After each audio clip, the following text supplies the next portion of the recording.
5:35 de la tarde. Bueno, para mí es un placer presentar a nuestro próximo invitado y siempre estoy, diciendo que son gente joven, son analistas políticos, por cierto, y también tienen a otro de tus compañeros que lo están entrevistando en un programa de televisión, pero tenemos a Giulio Cellini, abogado LUCAP de Locke Consultancy. Hoy sí me lo escribieron. Giulio, ¿cómo estás? Bienvenido al programa. Muy buenas tardes. Muy buenas tardes, Pedro. Siempre un placer estar con ustedes. Un saludo a toda la audiencia. Igualmente, el otro día pudimos compartir una invitación que recibimos del Día del Periodista, la gente fue poca, de lo más agradable. Estuviste ahí con todos los consultants y sé que son cercanos a todos los proyectos que están haciendo. Tengo entendido que están tratando de renovar todo lo verde. Y fíjate, ayer, qué casualidad, este desfile 5 de julio, que yo no estoy tan de acuerdo, porque dicen, cónchale, pasan por Caracas, por encima de la ciudad, es un peligro y están dando todo este show, pero encima, y fíjate qué lástima de verdad lo que le pasó al piloto, que afortunadamente se eyectaron, pero uno de ellos perdió la vida, y por encima justamente de un sitio de basura. No sé, ojalá que esas prácticas que lo hagan en otro sitio, no sé, es mi recomendación muy, muy humilde, digo yo. ¿Qué opinas tú? Bueno, Pedro, en efecto, lamentable situación, lamentable hecho que creo que todos tenemos que recordar, pues, desafortunadamente, pero bueno, mira, seguimos adelante. Ok, está bien. Bueno, mira, quería también saber tu opinión. La noticia más importante en política de la semana pasada fue la inhabilitación o no de María Corina, porque hay distintas opiniones, hay distintos abogados, unos piensan que sí, otros piensan que no, que es una respuesta que le dieron a un diputado que hizo una consulta, otros piensan que no, que eso estaba desde antes y lo que hicieron fue renovarlo, otros dicen que ella nunca recibió la información, pero a mí me parece que eso le dio buena publicidad a ella, por una parte, y segundo, que ella se está agarrando a esto y dice, esto se va a convertir en un plebiscito. Una notificación me está escribiendo aquí el doctor Anzola. Sí, Pedro, fíjate, el tema de la inhabilitación de María Corina Machado, que obviamente es inconstitucional, obviamente carece de argumentación jurídica que la sustente, es un episodio más de la falta de institucionalidad que obviamente existe en nuestro país. Y todo este análisis en torno a esta inhabilitación, donde no está claro si efectivamente la inhabilitación por 15 años inicia en el año 2015, que es cuando efectivamente se produce la inhabilitación, o si empieza a partir de ahora, lo cual no tendría mucho sentido porque se supone que empezaría desde la fecha en que fue efectivamente inhabilitada. Pero como el entorno institucional es tan opaco, no tenemos claridad en torno a esa situación. En ese sentido, pues yo creo que la revisión jurídica del asunto siempre es importante, pero lo sustantivo es que al final se trata de una decisión política. Hemos visto un recrudecimiento o una radicalización de la estrategia del gobierno de cara a la elección presidencial que está convocada o que debe convocarse en el año 2024. Y esto responde un poco a que es evidente que la situación del país es compleja en los actuales momentos, que hay un descontento generalizado en todo el país y muy especialmente en las regiones, y esto pudiera hacer que se comprometa la reelección del gobierno. Entonces acuden a distintos mecanismos que al final revelan que hay un proceso de radicalización nuevamente. Por una parte, ataques inclusive personales a los candidatos que están recorriendo el país. Por otra parte, vemos arremetida institucional, como es el caso, por ejemplo, de esta inhabilitación que puede ser la continuación o no de una preexistente, pero inhabilitación al fin. Lo que quieren dejar claro es que ella no puede participar en la elección presidencial o que en este momento se encuentra inhabilitada para hacerlo. Pero eso no le exime de que pueda ir a una primaria, porque una primaria no tiene ningún tipo de... La primaria está al margen de la institucionalidad formal, de tal manera que eso no se lo impide, pero podemos ver que es muy probable que veamos en los próximos días que el resto de los candidatos a las primarias también pudieran sufrir inhabilitaciones, los que ya no lo están. Pero quisiera continuar con la idea. Por otra parte, vemos lo que ya había pasado en el CNE, donde tienes que es una estrategia para espantar de alguna forma al elector, para desmotivar al elector a que participe en la elección. Entonces, bueno, es la confluencia de distintas estrategias, de distintos mecanismos para precisamente obstaculizar el camino de la oposición hacia la elección presidencial. Y pueden haber habilitaciones de gente que esté inhabilitada. Por supuesto, de hecho, eso es uno de los puntos que la oposición ha venido exigiendo y que inclusive la propia comunidad internacional, muy especialmente la Unión Europea y los países de América Latina, inclusive, por cierto, aquellos que son amigos del gobierno, vienen solicitando que participen todos en la elección presidencial. Si al final se le quiere dar salida a la crisis política que hay en Venezuela, eso debería derivar, en primer lugar, que se haga un acuerdo entre actores políticos que deriven una elección y que sea la gente la que escoja. Pero la gente que pueda escoger en la mayor pluralidad posible. Y esa pluralidad requiere entonces la habilitación de todos los que en este momento no pueden participar. Claro, fíjate que algunos de los candidatos, el Condel Guácharo, etcétera, se han puesto a favor de que no inhabiliten a María Corina por el derecho de que tiene que, si la gente quiere votar, que ese es el presidente y queremos una democracia, eso es lo que debería hacer. Pero también tú hablas de la Unión Europea, pero los eurodiputados se pronunciaron, ellos como Cámara, como todo.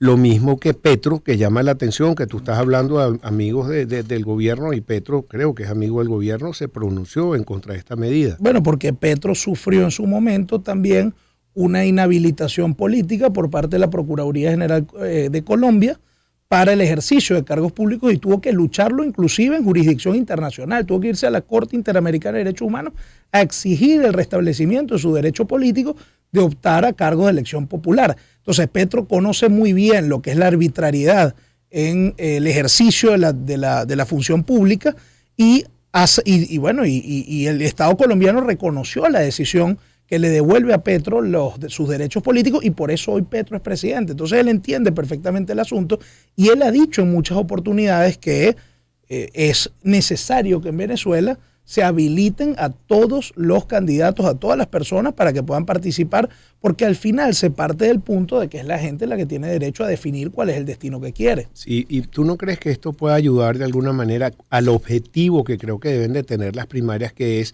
tener un candidato opositor y no varios para que no se diluya el voto? ¿Tú no crees que esto puede ayudar a aglutinar, a unir de alguna manera a los opositores y tornarse a favor de o María Corina o en contra de esto? De alguna manera tienen un objetivo común ahora. Claro, la oposición debe actuar estratégicamente sobre la base de la realidad que tiene enfrente, eso está claro, pero al final es a la gente la que le corresponde en una primaria escoger quién quiere que la represente, a quien se considera opositor, quien no apoya el proyecto político del gobierno. Entonces, al final del día, lo que corresponde es que la gente pueda escoger en la primaria, si desea participar, quién es la persona que mejor le representa y que esa persona finalmente pueda participar, pueda inscribirse efectivamente ante el Consejo Electoral y participar en la elección presidencial para disputar la presidencia del gobierno. Y al final que la gente decida. O sea, al final de todo, en lo que creemos es que pueda ser un ejercicio plural, que la elección presidencial sea el ejercicio más plural posible. Si el gobierno vuelve a ganar la elección, pues la ganó. Pero si no la ganó el gobierno, no la ganó y punto. Es decir, que sea lo que al final la gente escoja. O sea, eso es lo que aspiramos, es lo natural, es lo que nuestro régimen democrático y nuestra constitución establece. O sea, no deberíamos estar ni siquiera discutiendo sobre este asunto. Claro. Ahora hay un punto que se está reclamando por parte de la sociedad civil y la participación, que son los pocos inscritos internacionalmente. Pero yo también entiendo la posición de mucha gente fuera y dice, no me quiero retratar, no tengo miedo, yo estoy ilegal aquí o estoy casi legal, ya yo soy americano y ya tengo mi green card. Entonces es un punto difícil. Yo creo que no deberíamos criticar, sino analizar qué es lo que está pasando ahí. ¿Cómo va ese proceso de inscripción? Al final es un derecho de la gente. O sea, yo no voy a ponerme aquí como algunos curas a regañar a los que van a misa por los que no van. Al final es una decisión de cada quien. Te gustaría regañar, ¿verdad? Sí, claro. Al final la gente es libre de ejercer sus derechos. No todo el mundo siente la misma motivación de votar en una elección de carácter, digamos, interno, como lo puede ser una elección primaria, aunque es amplia para que todos participen, no se necesita estar inscrito en partidos políticos, ¿verdad? Al final es una decisión de la gente. Entonces, si no sienten la motivación necesaria, por supuesto que la oposición tiene que hacer una gran revisión, porque partimos del punto de que la mayoría de la gente que se fue del país lo hizo porque no estaba conforme con la situación que tenía en Venezuela. Entonces, ¿por qué esa gente hoy no se siente motivada a inscribirse en una elección primaria? Eso es algo que hay que preguntar. Pero así como te digo eso, te digo también que la gran mayoría de los que se encuentran afuera del país no están inscritos o no están inscritos en el registro electoral o están inscritos pero no pueden votar en el país donde se encuentran ahorita porque no han cumplido las condiciones que la ley electoral establece para que el elector que se encuentra fuera del país pueda inscribirse efectivamente en los consulados en el extranjero. Está bien, bueno, estamos conversando con Julio Cellini, abogado de Lucap Law Consultancy. Vamos a una pausa, Julio, y regresamos contigo. Vamos a hablarles de publicidad, les voy a hablar. Una oportunidad para empezar. 2023. Circuito Éxitos. Caracas, Maracay, Puerto La Cruz, Puerto Ordaz, Barquisimeto, El Vigía, Mérida, Táchira, Margarita, Maracaibo, Maturín. Circuito Éxitos. Encontremos más motivos para compartir. Sonidos. En primera fila.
Una oportunidad para empezar. 2023. Circuito Éxitos. Caracas, Maracay, Puerto La Cruz, Puerto Ordaz, Barquisimeto, El Vigía, Mérida, Táchira, Margarita, Maracaibo, Maturín. Circuito Éxitos. Encontremos más motivos para compartir. Sonidos. En primera fila.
Cinco y 52 minutos de la tarde. Seguimos aquí en su circuito Éxitos, Pensini con todo, y estamos con Giulio Cellini, abogado de LUCAP, doctor, Law Consultancy.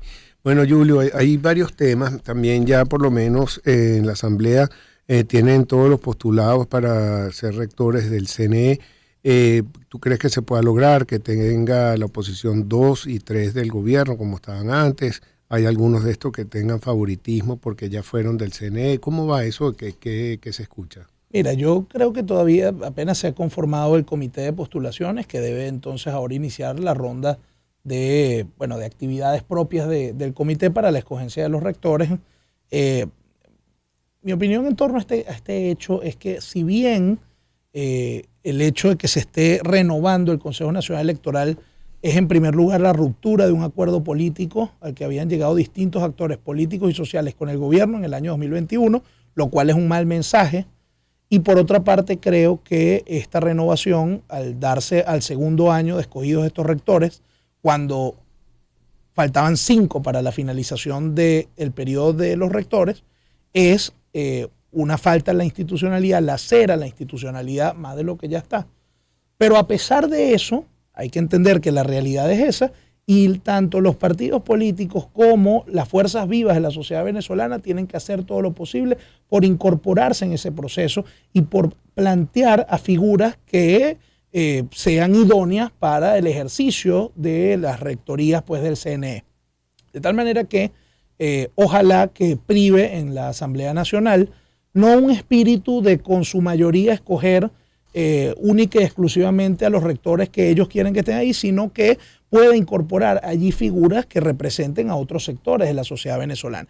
Es previsible que van a buscar incorporar allí personas que sean ampliamente reconocidas por su posición política afecta al gobierno, porque esa es la estrategia, que al final termine desmovilizando al elector porque se le genera desconfianza en el órgano electoral. Pero esperaríamos que se pueda producir un acuerdo nuevamente y ojalá que sea de mayor alcance que el del 2021 para el nombramiento de rectores en el CNE que, interpreten un poco más a la sociedad y no sea esto una corporación total y absolutamente politizada. Esa es la aspiración que tenemos. Ahora, ya el comité de postulaciones está conformado inclusive no solo con los diputados, sino con los miembros de la sociedad que la ley establece que deben tener participación, pero insisto, tiene que haber una actuación coordinada de los partidos políticos y de las organizaciones de la sociedad civil para poder hacerse parte de este proceso y presionar conjuntamente por un grupo de venezolanos que tengan pues, condiciones idóneas para participar. Que no vaya a pasar lo que pasó cuando se escogió el Tribunal Supremo de Justicia actual, que cada partido y cada grupo tenía sus candidatos y entonces al final se diluyó el esfuerzo y terminó siendo un tribunal básicamente el 98% de los nombres, y creo que me quedo corto, de gente afecta al gobierno. Claro, mira, y hay esperanza que la oposición logre algún tipo de acuerdo, como que aquí Enrique Capriles, que siempre ha tenido una posición importante en la oposición, y los que han tratado de, bueno, ser presidente en distintas oportunidades.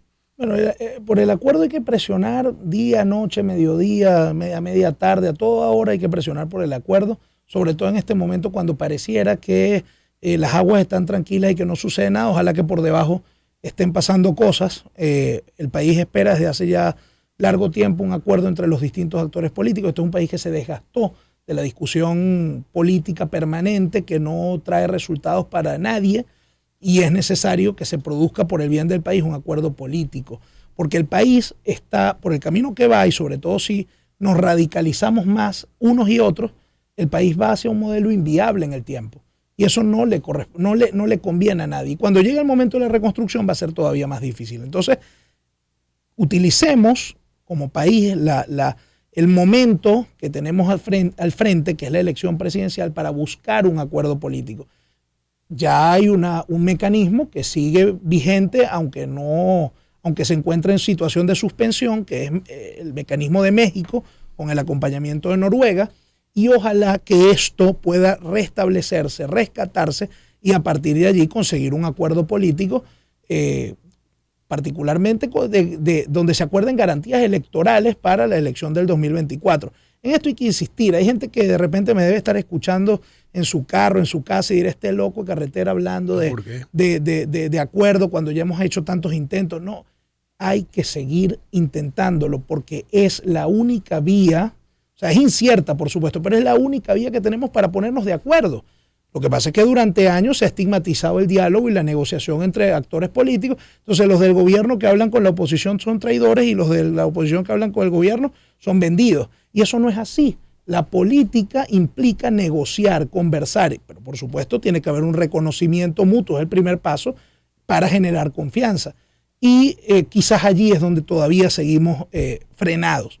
Pero hay que insistir, porque una vez fracasamos con el acuerdo, la segunda vez también, la tercera, la quinta, la décima, pero quizás la 11ª logramos algo, y hay que insistir. Así. Bueno, Julio, muchas gracias por estar con nosotros aquí en vivo y directo desde los estudios. Siempre deseándoles éxitos. Cuando tengan algún foro, dinos para poder compartir. Con mucho gusto. Con la gente. Bueno, era Julio Cellini, abogado UCAP, Law Consultancy. Nosotros vamos a una pausa y regresamos con más.